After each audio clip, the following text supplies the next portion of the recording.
मुल्तान में जून जुलाई से पहले आने वाली अप्रैल की गर्मी ने शहरियों को झुलसा के रख दिया है। इस तपतपाती धूप में अगर कोई चीज जिस्म जान को सुकून देती है तो वो है घोटा बादाम सरदाई। बादाम, खशकास, चार मगज और रिवायती मिसालों से बनी ये ठंडी ठंडी सरदाई आवाम में दिन ब दिन मकबूल होती जा रही है। गर्मियों का मौसम है और इस टाइम हम मुजफ्फरगढ़ से यहाँ आए हैं, तो इस सख्त गर्मी में चूंकि अभी एक का टाइम हो रहा है, तो मेरा ख्याल है कि ये सबसे अच्छा मशरूब है और रीजनेबल भी है कि आप इसे आराम से पी भी सकते हैं, ठंडा भी मिल जाता है और रोड साइड पे मिल जाता है। इसके लिए हमें कहीं इधर उधर जाना भी नहीं पड़ता। तो मेरा ख्याल है कि अगर गर्मियों में आप सफर कर रहे हैं और आपको अगर कोई अच्छा इस तरह का कोई स्टॉल मिलता है तो आप बिल्कुल पी सकते हैं। जायका इसका मेरा ख्याल है ठीक है। कुछ चीज़ें जो इन्होंने लिखी हुई हैं वो शायद इसके अंदर इन्होंने डाली हैं, जैसे काली मिर्च का जायका भी आ रहा है और इस तरह से खशखास का जायका भी आ रहा है ना, तो मेरा ख्याल है इसमें कुछ चीज़ें डाली हैं। अच्छा बना हुआ था, ज़बरदस्त टेस्ट भी है। और उसके अलावा जो हम प्यास बुझाने के लिए मोस्टली आवाम यूज़ करती है CSD कार्बोनेटेड सॉफ्ट ड्रिंक्स जो यूज़ करते हैं, उससे तो ये बेहतर ही है, कई गुना बेहतर है। क्योंकि वो जो है सारे एसिड्स होते हैं, कार्बोनेशन होती है, हमारा स्टमक जो है वो उसको इशू करते हैं,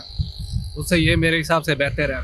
तन मन तो ठंडा हो गया ना, और क्या चाहिए बंदे को, प्यास भी बूझ गई है। घोटा बादाम सरदाई जो कि एक रिवायती मशरूब है, इसके बनाने में सफाई का ख्याल रखना भी जरूरी है, वरना ये इंतहाई मोहलिक बीमारियों का सबब भी बन सकता है।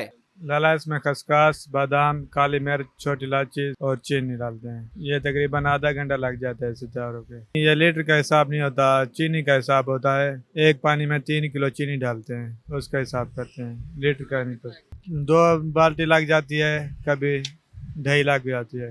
अल्हम्दुलिल्लाह गाहक बहुत पसंद कर रहे हैं, अल्लाह पाक का शुक्र है, किसी ने अब तक कोई शिकवा नहीं किया। अल्हम्दुलिल्लाह ये बहुत ही फायदा देती है, जिसमें की गर्मी मारती है, बहुत ज्यादा फायदा देती है। घोटा बादाम सरदाई सिर्फ एक मशरूब नहीं बल्कि हमारी सकाफत का भी हिस्सा है। ये ना सिर्फ गर्मी की शिद्दत को कम करती है बल्कि हमारी रवायात को भी जिंदा रखे हुए है। अगर गर्मी की शिद्दत में आपने अभी तक घोटा बादाम सरदाई नहीं इस्तेमाल की तो इसको एक बार जरूर चखें, क्योंकि अगर आप ये नहीं पियेंगे तो इस गर्मी में कोई तो कमी रह जाएगी।